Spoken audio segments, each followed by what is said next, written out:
Assalamualaikum warahmatullahi wabarakatuh. Hai semua, perkenalkan, nama saya Cindy Tri Agatha. Saya mahasiswi biologi semester 4 dari Universitas Islam Negeri Sumatera Utara. Nah, sebelumnya saya ingin mengucapkan terima kasih kepada dosen pengampu mata kuliah perkembangan hewan, yaitu Ibu Syukria MSc. Nah, tujuan saya membuat video ini untuk menjadi pembelajaran kita semua tentang proses gametogenesis. Bagaimana sih proses gametogenesis dan proses-proses apa yang terjadi? Nah, langsung saja, let's go. Jadi, gametogenesis ini merupakan pembagian bab dari perkembangan hewan. Namun, gametogenesis ini juga merupakan tahapan awal sebelum terjadinya proses fertilisasi, pembelahan, gastrulasi, dan neurulasi, perkembangan jaringan ekstraembrional, pembentukan organogenesis, mulai dari turunan ektodem, meksodem, dan endodem. Nah, langsung saja ya kita bahas apa sih itu gametogenesis. Oke, yang pertama kita akan membahas tentang pengertian dari proses gametogenesis. Nah, proses gametogenesis ini merupakan proses pembentukan, pembelahan, dan pematangan sel-sel gamet yang berperan dalam proses reproduksi yang terjadi di gonad. Lalu, pengertian dari gonad itu apa sih? Nah, gonad itu merupakan kelenjar reproduksi yang menghasilkan sel-sel gamet itu sendiri. Contohnya itu ada yang namanya testis dan ovarium. Lalu, pengertian dari gamet itu sendiri adalah sel yang dihasilkan oleh sistem reproduksi yang terjadi di gonad yang memiliki sifat setengah genetik atau disebut dengan haploid. Contohnya itu ada yang namanya sel sperma dan sel ovum. Kemudian, gametogenesis ini terbagi menjadi dua. Yang pertama yaitu spermatogenesis dan yang kedua yaitu ada yang namanya oogenesis. Nah, spermatogenesis ini merupakan proses pembentukan sel-sel sperma yang dihasilkan oleh sel khusus. Nah, sel khusus ini disebut dengan spermatogonium yang berada di testis. Kemudian, pengertian dari oogenesis itu adalah proses pembentukan sel-sel ovum yang dihasilkan oleh sel khusus, yaitu oogonium yang berada di ovarium. Spermatogenesis tadi kan menghasilkan sel-sel sperma. Kemudian, sel-sel sperma ini berasal dari spermatogonium. Lalu, di mana sih letak spermatogonium ini? Nah, letak spermatogonium ini berada di testis, yaitu berada di tubulus miniperus. Testis ini nantinya akan dibungkus dengan kantung kulit atau disebut dengan skrotum. Kemudian terdapat struktur dari tubulus miniperus. Nah, struktur dari tubulus miniperus itu yang pertama di lapisan paling bawah itu terdapat yang namanya kapiler dan zeiledik. Nah, zeiledik ini berfungsi sebagai penghasil hormon testosteron. Kemudian di lapisan yang kedua yaitu ada yang namanya fibroblast. Nah, di atasnya lagi itu ada namanya basa lamina. Kemudian di atas basa lamina ini terdapat spermatogonium. Nah, sel inilah yang nanti akan menghasilkan sel-sel sperma. Kemudian di tengahnya itu terdapat yang namanya sertoli. Nah, sertoli ini berfungsi sebagai pemberi nutrisi saat proses spermatogonium ini terjadi. Kemudian ada hormon yang berperan dalam proses pembentukan sel sperma. Nah, yang pertama itu ada yang namanya kelenjar hipofisis. Nah, kelenjar hipofisis ini berfungsi sebagai perangsang hormon LH dan hormon FSH. Kemudian, yang kedua itu ada yang namanya hormon LH. Nah, hormon LH ini berfungsi sebagai tumbuhnya sifat kelamin sekunder. Yang ketiga itu ada namanya hormon FSH. Nah, hormon FSH ini berfungsi sebagai memicu untuk melakukan spermatogenesis. Kemudian yang keempat itu ada yang namanya hormon pertumbuhan. Nah, hormon pertumbuhan ini berfungsi sebagai memacu untuk melakukan pembelahan pada spermatogonium. Sekarang kita masuk ke pembahasan tentang tahapan proses spermatogenesis atau tahap pembentukan sel sperma. Nah, yang pertama tadi kan sel sperma itu berasal dari spermatogonium. Nah, spermatogonium ini bersifat diploid atau memiliki 46 kromosom, mengandung 46 kromosom.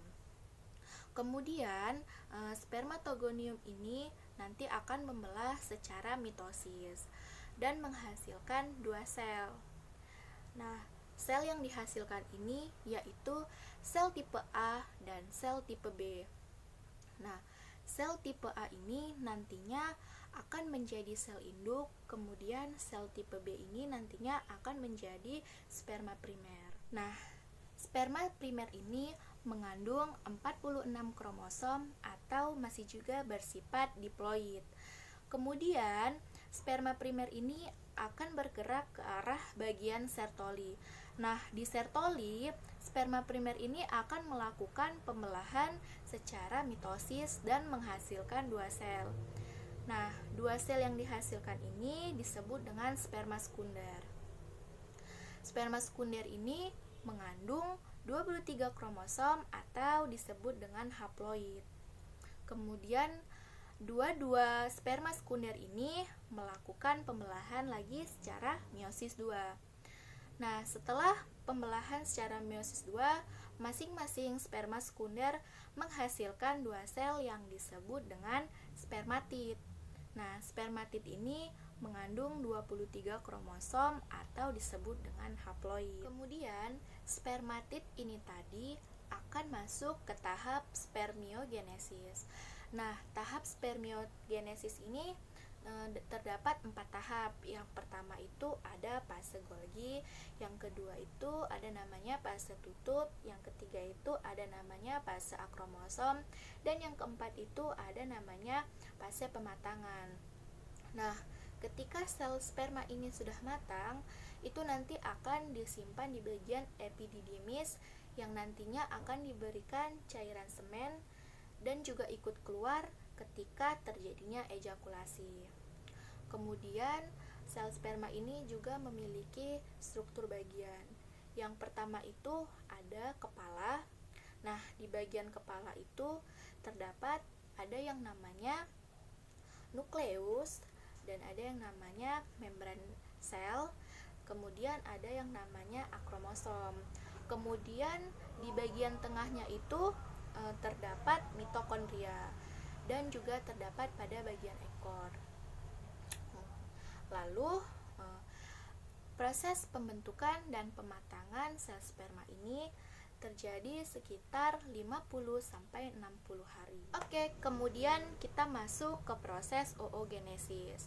Proses oogenesis ini kan merupakan proses pembentukan sel ovum yang berasal dari oogonium.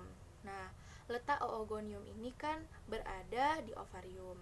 Nah, struktur dari ovarium itu ada yang namanya cuboidal epithelium, hilum. Hilum ini ada pembuluh darahnya, kemudian ada yang namanya korteks, lalu ada yang namanya medula, dan ada yang namanya sel oogonium. Nah, lalu ada hormon yang berperan dalam proses pembentukan sel ovum. Yang pertama itu ada yang namanya hormon FSH. Nah, hormon FSH ini berfungsi sebagai pemberi sinyal untuk oogonium membentuk sel ovum. Yang kedua yaitu ada yang namanya hormon estrogen. Nah, hormon estrogen ini memiliki fungsi menunjukkan ciri khusus kelamin sekunder pada wanita. Yang ketiga itu ada yang namanya hormon progesteron. Nah, hormon progesteron ini berfungsi sebagai mempertebal dinding rahim. Kemudian yang keempat itu ada yang namanya hormon LH. Nah, hormon LH ini berfungsi sebagai membentuk korpus luteum ketika ovum ini dilepaskan atau terjadinya proses ovulasi. Nah, kemudian kita masuk ke tahapan proses oogenesis atau proses pembentukan sel ovum. Nah, yang pertama itu berawal dari oogonium yang bersifat diploid atau mengandung 46 kromosom, membelah secara mitosis dan menghasilkan 2 sel. Nah, 2 sel ini yaitu yang pertama adalah oosit primer dan yang kedua ada badan polar primer. Kemudian oosit primer ini mengandung 46 kromosom atau disebut dengan diploid. Kemudian oosit primer ini melakukan pembelahan secara meiosis 1 dan menghasilkan oosit sekunder. Nah, oosit sekunder ini mengandung 23 kromosom atau bersifat haploid.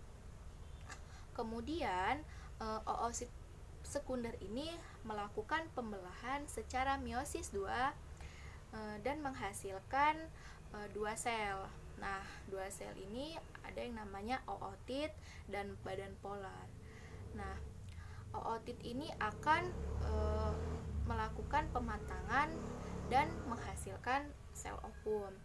Lalu badan polar ini tadi juga melakukan pembelahan sehingga menghasilkan 3 badan polar. Nah, 3 badan polar ini nanti akan hancur. Nah, kemudian struktur dari sel telur ini terdiri dari corona radiata, membran pellucida, kemudian ada badan kutub, ada membran pitalin, ada sitoplasma, ada membran sel, ada oosit sekunder dan juga ada nukleus. Nah, mungkin itu saja yang dapat saya sampaikan mengenai materi proses gametogenesis, mulai dari proses spermatogenesis sampai dengan proses oogenesis. Jika ada salah saya dalam pengucapan atau pemaparan materi, saya mohon maaf.